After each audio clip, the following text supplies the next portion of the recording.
On this episode of China Uncensored, foreign aggression in the South China Sea.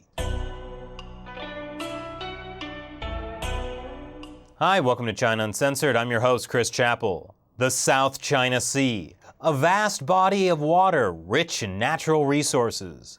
It sees $5 trillion worth of shipping pass through it every year. And it's under attack! Yes, one country has been aggressively pursuing its own selfish interests in the region, angering its neighbors and possibly even incurring the wrath of Neptune. And that country is Japan.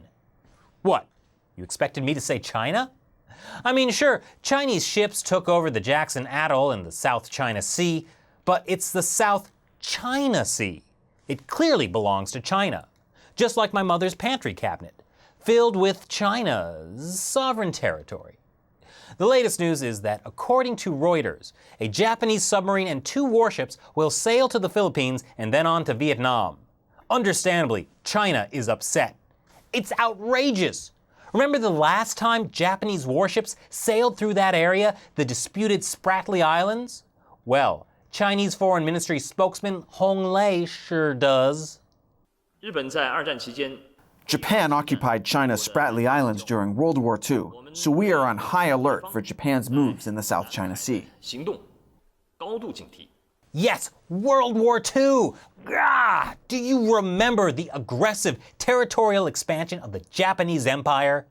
That's why China is now actively engaged in preserving peace in the region.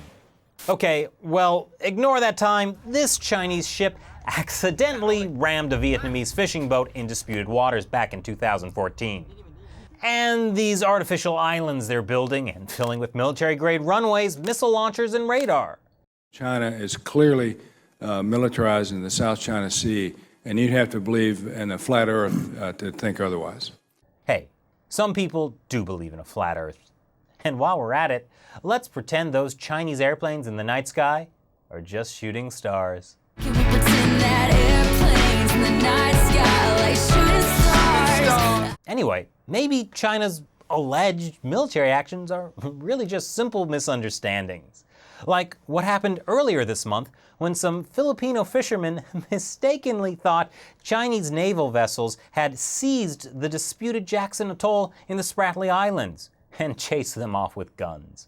But in reality, the Chinese were just helping tow a grounded Filipino ship, which somehow no one knew about other than the Chinese. And China advised the fishing boats in nearby waters to leave in order to ensure navigation safety and operating conditions.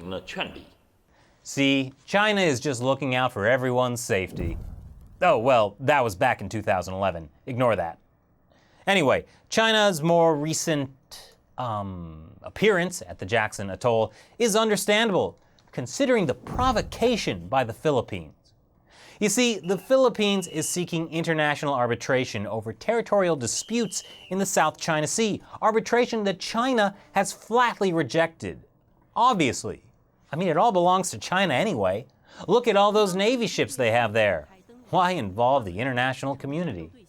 Now, Chinese ships have since left the Jackson Atoll, and despite all of China's efforts to preserve peace in the region, warships from around the world are flooding the area. Not just Japan, but also the US and India. And there's even a North Korean ship there, somehow. So clearly it's not just Japanese aggression China has to worry about. As Fu Ying, a spokeswoman for China's National People's Congress, said, if you take a look at the matter closely, it's the US sending the most advanced aircraft and military vessels to the South China Sea. Yeah, what's up with the US throwing its weight around, holding joint military exercises on its own with the Philippines and Japan and India? Clearly, no one wants America there. China's doing a fine job maintaining order there all by itself. So ask not for whom the bell tolls. It tolls for China. It's China's bell. It has been since ancient times. So what do you think of China's Jackson Atoll occupation? Solidifying of its long-held, totally legitimate claims. Leave your comments below. Be sure to subscribe for more episodes of China Uncensored, and also check out our Facebook page. Once again, I'm Chris Chappell. See you next time.